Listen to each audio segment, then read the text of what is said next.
everyone, and welcome back to the How to Be a Handmade Boss show. So I am here with Gillian. Hi, Gillian. Hi. Hello. And we are going to talk all about you. So the first thing I want you to do is to tell us a little bit about you and what you do. Please plug away.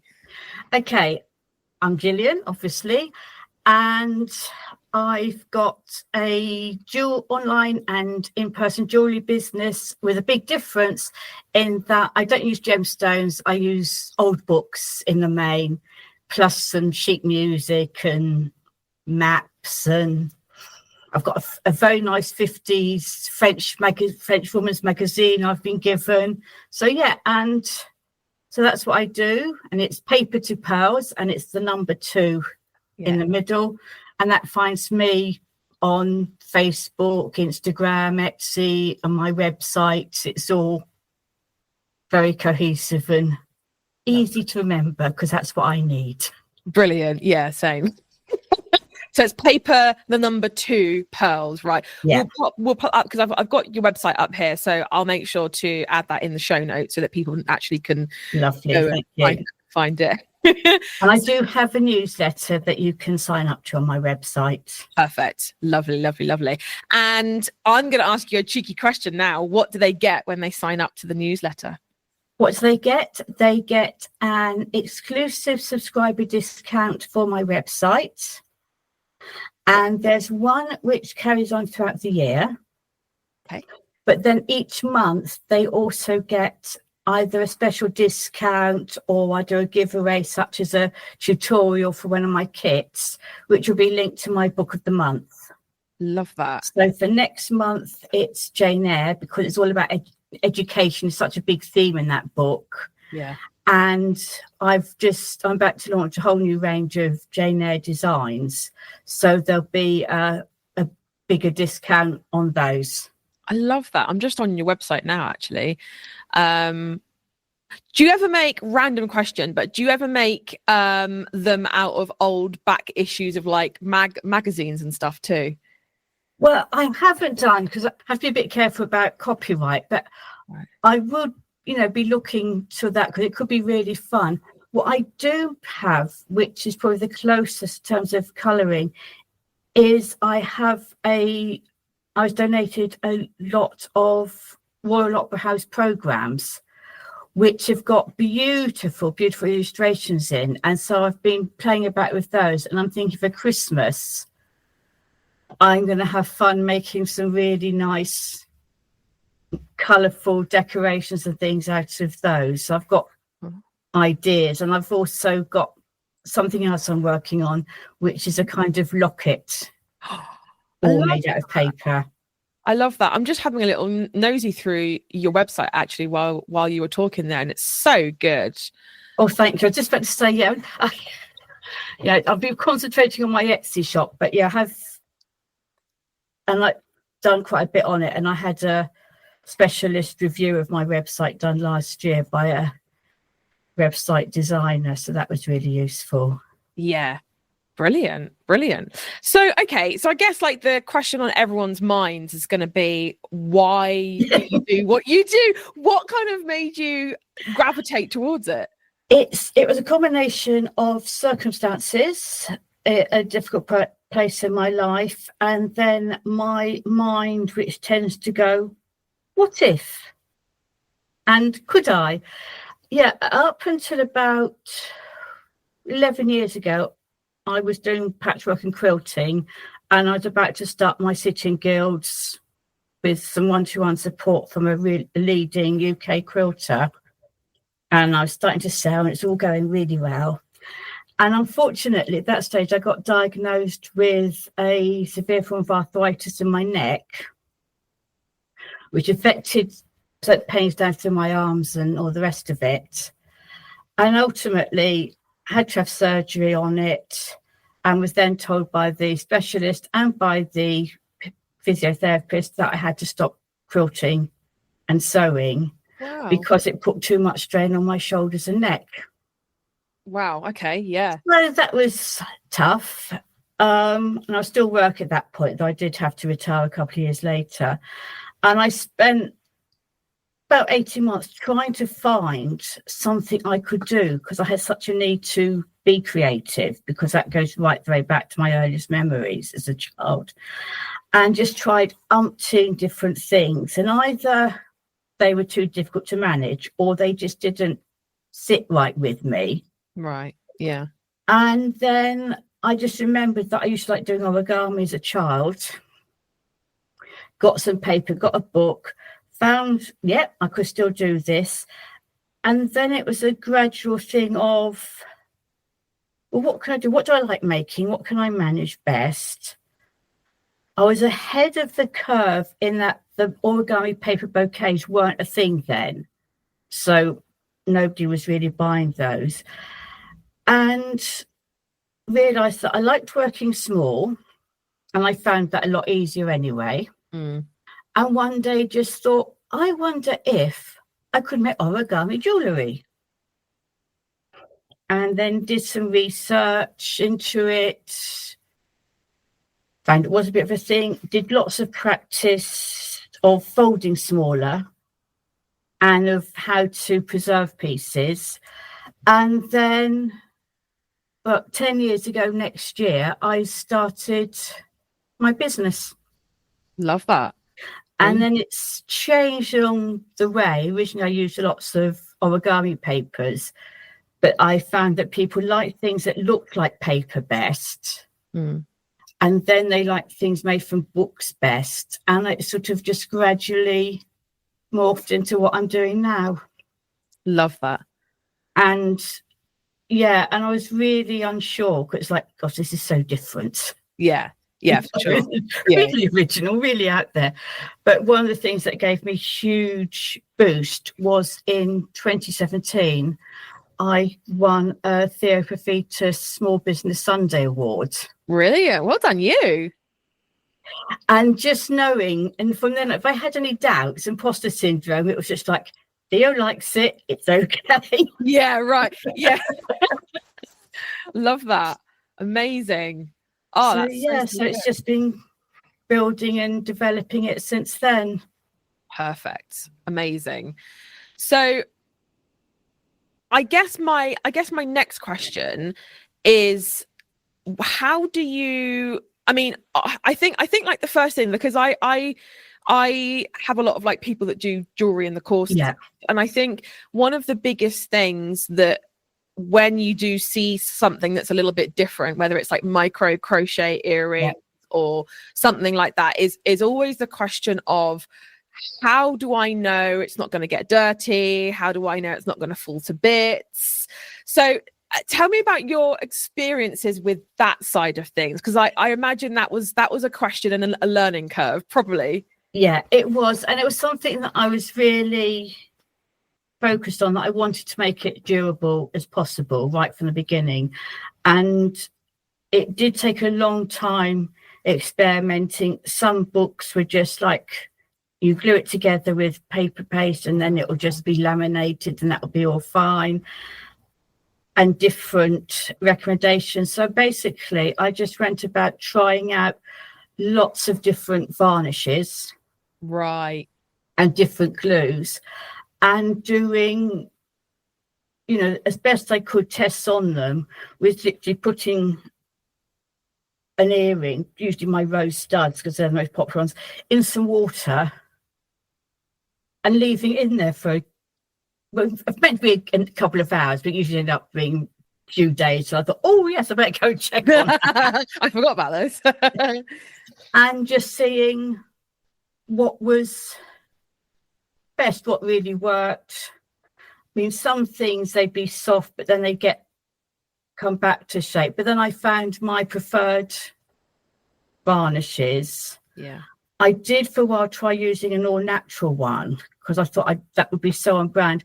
But although it passed that test, I noticed that over time the pieces just started to soften slightly. Right. So I wasn't confident, so I had to stop that. And the same thing with glues. It's been trying different ones. Then you find one you like and they must change the formula or something, because it suddenly doesn't really work anymore. Oh God, yeah. So it's just lots of testing. And if you saw my studio, I've got probably about 4 or 5 different varnishes that I use for different things, and a couple of different glues. But it's been trial and error, and just keeping records and finding out what works for me. But people are always surprised when I do markets, because I will say, pick it up, it's not delicate, and they're surprised at how hard it actually is. Yeah, because I guess that's one thing you can't really get across on a product photo, is it? To how sturdy it is. So yeah, I love that you're like, pick it up, it's fine. Yeah, I've even been asked how I got the text on the pottery. Yeah. I just thought it was some pieces for ceramic. Yeah. No, it's actually paper. Actually, that would be like a really good. I wonder if you could like try and make a paper cup for your stool, so you can like demonstrate how durable it is. I'm not sure if I'd like to even with it, because you can't make it really waterproof. Yeah, cool. Unless you start using resins and things. It's all. I'm very careful to say it's water resistant. Yeah, not waterproof, because you can make origami cups, but I wouldn't like to risk drinking out of one. Having a cup of tea out of one probably is not not the way to go. I love that. Okay, and you do realise I'm now going to go and experiment this afternoon, using things like parchment paper. I want to see. I want to see what else you come up with. I think that's great. I think it's fab. So okay, we've talked a little bit about like your story with your business and how you kind of got to this point. So where did you first come across, I guess, me, handmade bosses, all that realm of things?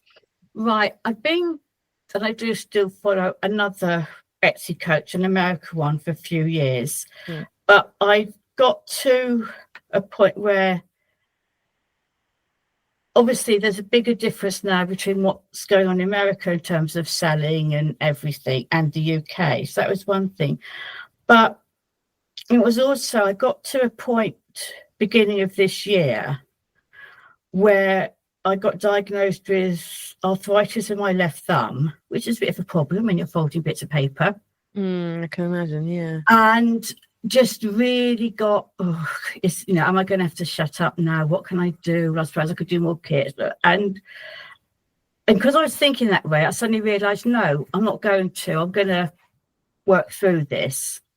And I felt I needed something to give myself an extra push, because it got a bit stale, because I was doing it for 8 years. And you think, yeah, do this. This is the SEO.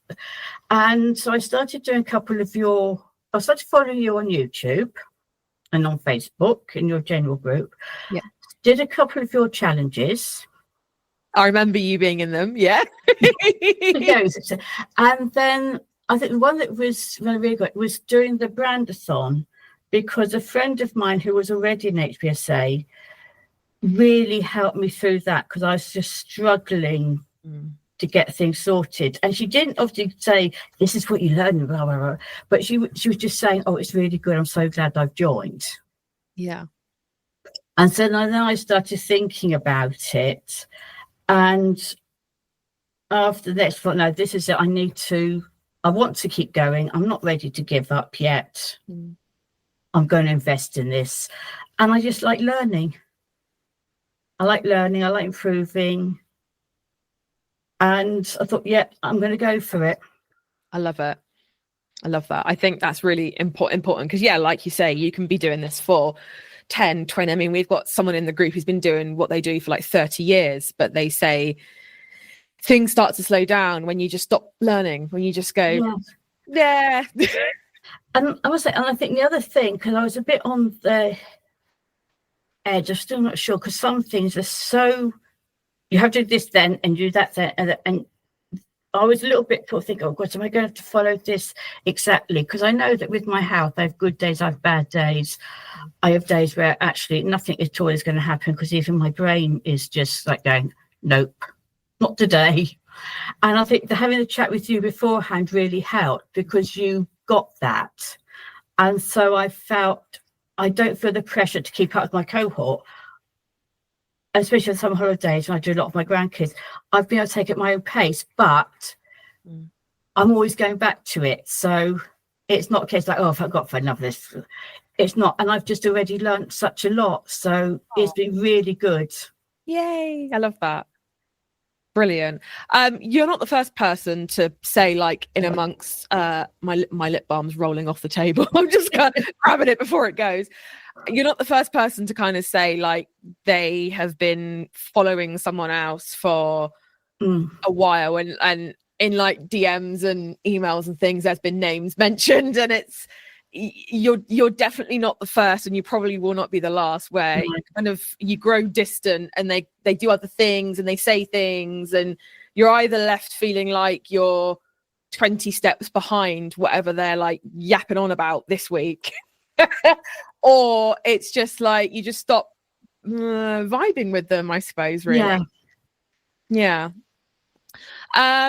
So when did you join the HBSA? Because you mentioned, the Brandathon was the beginning of this year. I joined after the Sellathon. Yeah. After that one, because I've been, humming and hawing about it, because I know I can be so good at just going straight in and then thinking, oh my God, what have I done? Sort of things. I have done that before now. Yeah. So I was humming and hawing about it.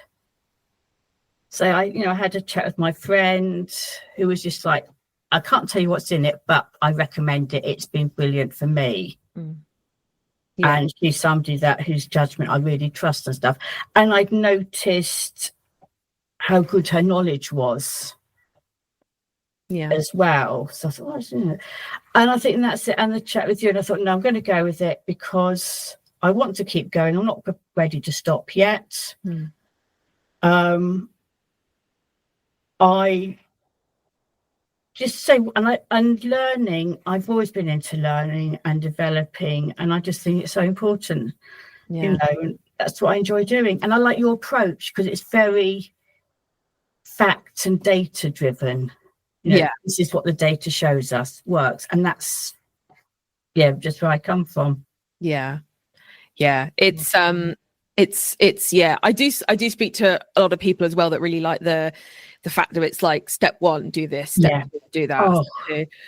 Because you can be working on loads of different things. Like you watch, I don't know, one YouTube video and it says, right, you need to do this with your branding. Then you watch another one, it says, oh, you're in the wrong niche. You don't need a niche. You do need a niche. No, you don't. Yes, you do. And you end up coming away thinking, well, I'm more lost than I was when I first. Yeah. And then I get overwhelmed. Yeah. And then I just stop. And recently discovered at the age of 64 that more than likely that I'm autistic, which makes a lot of sense because I love the fact there's a plan. I don't have to decide what bit I need to focus on next, because then I go, I need to do that, and I need to do that, and I need to do that. I could just work through that. That decision's taken away from me. Yeah. So I could just work through the plan step by step. Yeah. And I'll get there. Yeah. I'm a big fan of that, being ADHD myself. It's just like you need to have something laid out, and it's almost like a system that you can go back and if you want to do it again and again and again, because in 6 months' time you might feel differently about your target audience, you might feel different about your branding, you might feel different. So that's always a thing, because I think the biggest worry that people have when they first see the course is, blimey neck, this is huge. How on earth? What? How? When am I going to get a chance to go through it? And I always say, it looks like a lot, because it is a lot, but there's step by step. Everything you need is laid out in a really linear fashion. So and of course there's the Facebook group, which again, if you've got any questions, you can just go in there and say help. Just help. I don't know what I need help with. Just help. And so that's really good. Perfect. Love that. So in terms of the way you've been going through the course, what impact would you say it's had on your business? I'm still in early stages, because over the holidays I 50% grandkids, I think. So things, I'm not going to be able to keep up with the cohort, because that's just putting too much pressure on myself.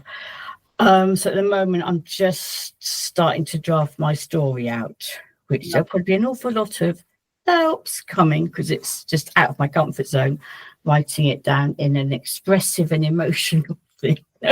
I could do that. I like doing factual stuff. I could do that. Anything else, no. But for the first time, I've always tried to do a bit of plans, and I've got my system that I use, but I've never been good at thinking ahead. Yeah. And the one that really got me really early on was the planning, setting targets thing. We had your triangle, your pyramid. I adapted that because I couldn't quite figure that out. And I suddenly remembered it's what I'd been doing for years as a teacher and doing an action plan. Yeah. So I went back to that format because that was familiar, really easy. And then when I broke it down, I did a 12 monthly diary, so that for each month, I now have tracked out in advance in a A4 sheet in front of my HBSA folder what my key actions are for that month. Yes. And then I can transfer them over to my working notebook. Love that. And that has really helped. It means that now going into Jane Eyre next month, I've got my blog drafted, just need to finish that off. I've got plans for my social media. I've got my new designs done, and I'm going to photograph those. So all of that is done. And I'm now thinking ahead to the one for October. And that's just been good. And I planned in some of those bigger admin things that you tend to forget about, such as my tax return. Yeah. I put those in over the summer when it's a bit quieter. So that rather than then caught up with Christmas and it gets left to January, I thought, no, I'm going to do it in August because that's, I haven't got any markets, sales are slower. I can get it done then before I get into Christmas. And just things like that make such a difference. And knowing that's done is just huge. Yeah.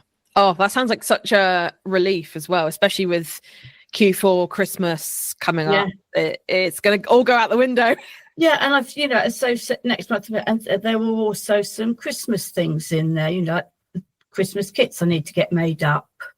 Yeah. So it's just that it's really helped me to think ahead in a sensible way. Yeah. And I've never really done that. It's always been very ad hoc and last minute and, oops, I need to get this done. Scattered probably is the word. Yes. Yeah. And just whatever I feel like doing, forgetting what I'm meant to be doing for that week and, oh, let's do this instead because it's fun. Yeah, well, because like you say, it's you have to take action based on the facts, not how you feel. And if you take action based on how you feel, because how you feel is like do up down. Yeah, your actions are going to be up down all over the place. So yeah, that's great. And then you think, oh, I wonder why my stats are going up down. That's it. And I have this conversation so much where someone will say, I was doing really, really well last year, the year before, and then all of a sudden it's just tailed off. And I sort of say, okay, so what was going on last year, the year before? Yeah. And they'll say, oh, well, I had like a sabbatical, or I was on mat leave, or I had some time to sit down and like plan it all out. And I said, okay, is that the same as what's going on now or in the past few months? No, I've been so busy. I've been this and it does definitely correlate for sure. Yeah. And I think I've realised that from when I was teaching, there are so many transferable skills, such as I've really gone back to using the whole assess, plan, review cycle. Because I thought, that's it. Yeah, I've got to find out what I need to work on, plan out how I'm doing it, and then go back and see if it's worked. And then tweak, and just doing those things is really making a difference. And then things like the comparing yourself with your target with similar businesses was a bit tricky because there isn't anyone else like me. But I was still able to pick up useful tips and straight away start putting some of those into place. You're going to love phase 3 then, because that's very data, very like we have like a shop doctor attached to it, where it's like, okay, you put in your stats for the last, 4 weeks, whatever. And then it's like, if your stats are like this, do this. If your stats are like this, do that. So I feel like that's going to be right up your street. Oh, brilliant. So I guess, well, my next question here was, what impact has the course had on your life? But I think you've answered that in having a plan and knowing, like, this is the fact. I'm not feeling so overwhelmed, knowing what I've got to do. Yeah. and that's just really good. Yeah, lovely. So far then, which is going to be a bit tricky because obviously you're in the very beginning stages of phase 2. But what's been your biggest takeaway from the course thus far? I think it's one of the ones where I'll be really pleased when I get onto the copywriting stage. It's that thing about writing stuff, and it touches on it with the storytelling bit that links emotionally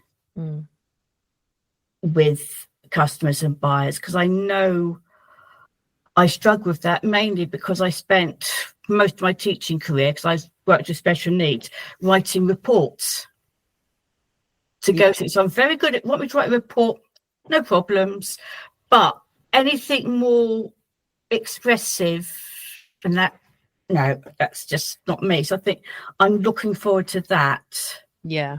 And that's why I know that once I've done my first draft, it's going to be in there saying, help, I know this isn't just a brilliant, how can I improve it? Because I just know I struggle with that. Yeah. No, that's it's good to arrive in it already knowing yourself a little bit and go, this is something I'm going to struggle with. This is something I'm going to be okay at. But it's not a curriculum where you get it, you get access to it, you're on your own. It's like you're not, if there's anything, that you need. No, that's really feels really good. Yeah. Let's face it, none of us are brilliant at everything we do. We've all got our strengths and our difficulties, and it's important to know both. Yeah. Yeah. I love that. I think you've hit the nail on the head there for sure. How different is your business now from a year ago? I think it's definitely moving forward in a better direction. And particularly going back to January, where I just had this complete, that's it, it's all gone sort of thing. I can see my way forward. I can see what I want to do. And I feel much more confident that I can grow it, because it is such an odd, niche, weird thing that I do. And I think that's it. It's being able to grow it properly. And I feel that last year it was doing well, but it was just sort of bubbling along. Now I feel that as I go on through the rest of the course, I can really start to grow it. Yeah. And I'm already seeing that in Etsy. Perfect. Oh, I love that. So this next question is going to be really exciting to you then, which is, where do you see your business 1 year from now? I hope to see it, say, Etsy doing well. I hope to have regular sale. I'm going to have regular sales on my website as well, so that I can gradually move more and more away from Etsy. I was approached to join a new startup website, which is all about craft kits. Oh, okay. And I checked out, because I was like, is this legitimate? So I checked it all out, and it was. So it's only really started up. So I need to get more kits onto there so that I can get regular sales of craft kits. Yeah. But the people running it have got really good background. I think they were used to be involved with Create and Craft TV before that went bust. They were two people that work for there. Yeah. Okay. So they know all the ins and outs. So I'm hoping that's going to build up. And I think, just get it into a nice place where I've got those regular sales coming in, and I know exactly what I need to do to keep on building on that, and how I'm going to move on going forwards. Yeah. Particularly if it gets to a stage where I can't do the detail fold anymore, that I have got those other options already. Yeah. To go. Yeah. So what I'm hearing is that basically there's you're hoping to have different arms of the business kind of all doing their thing, which works really well, because obviously the course is for Etsy, but also it's for in-person events like craft fairs, shows, what have you, and your own website as well. So even if you're like, oh, I don't know, Etsy doesn't really sound like it's for me, it's like, well, we have the website bit there as well. And even if you're like, whoa, website overwhelming, I just want to do Etsy. So yeah, that sounds like it really slotted in nicely with what you want. Yeah, you want to do. Yeah, that's it. It's just perfect. And it's just, and I say, it's just like feeling excited about it again. Yeah. Oh, I love that. That's great. Okay. So my last couple of questions are, what crazy but true fact is there about you? Right. This one, I thought, oh God, what? And then I thought, this will make you laugh. And it's an example of my what if brain from a very early age. When I was about 3, over one Christmas New Year period, woke up one morning and Mum perhaps noticed that I just wasn't breathing properly through my nose. Okay. So took me up to the local hospital, and it was before we had these massive queues. And they looked at me and I had a peanut stuffed, and it came to peanut nose. And I went, oh, I know, I put it up there last night. I wanted to see if it would fit. And I guess it did. So, well, you proved your theory, right? Anyway, I did. I learned something, but I thought that is just so. I think that's it. From back to, I'm always thinking, what if? And I wonder. Oh, that's brilliant. And I bet you can't open a bag of peanuts now without going, whoa. No. What if? No. I don't think my parents were too impressed, though. No, they were like, well, Christmas. You could have told us that's what you've done. Yeah. Oh, that's brilliant. Oh, that's funny.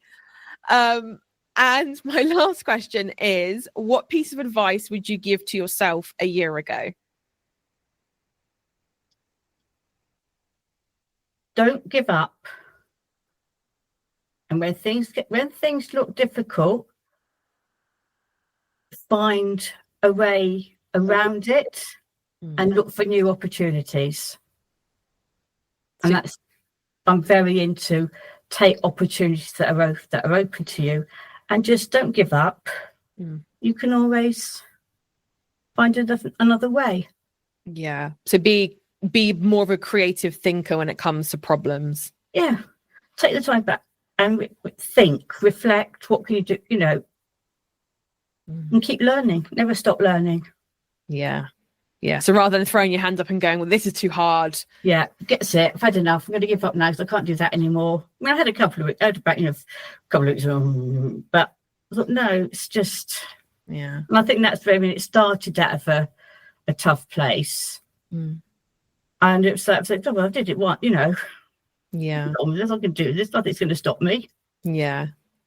I love that. It's been fab chatting with you, and Thank you. I really enjoyed it. I won't be able to look at a bag of peanuts now and not think of you. Just take it from me. They do fit up in that nostril. I won't try that theory myself though, because you. You did it for me. Thank you. Gillian, thank you so much for joining us. Thank you very much for the opportunity. No, of course. I would love for you to plug away again, because I feel like now people have heard your story and heard a bit more about you. They might want to have a little nosy. So if you'd love to plug away again, please do. Right. So my Instagram is at Paper to Pearls. My Facebook is slightly longer. It's at Paper to Pearls by Gilly's Flowers. That's a whole nother story. And then on Etsy, it's just simply Paper to Pearls will find me. And my website is www.papertopearls.co.uk. Perfect. Brilliant. Yeah. And like I said, I've loved chatting with you. And yeah, just thank you so much for joining us. Enjoyed it too. Brilliant.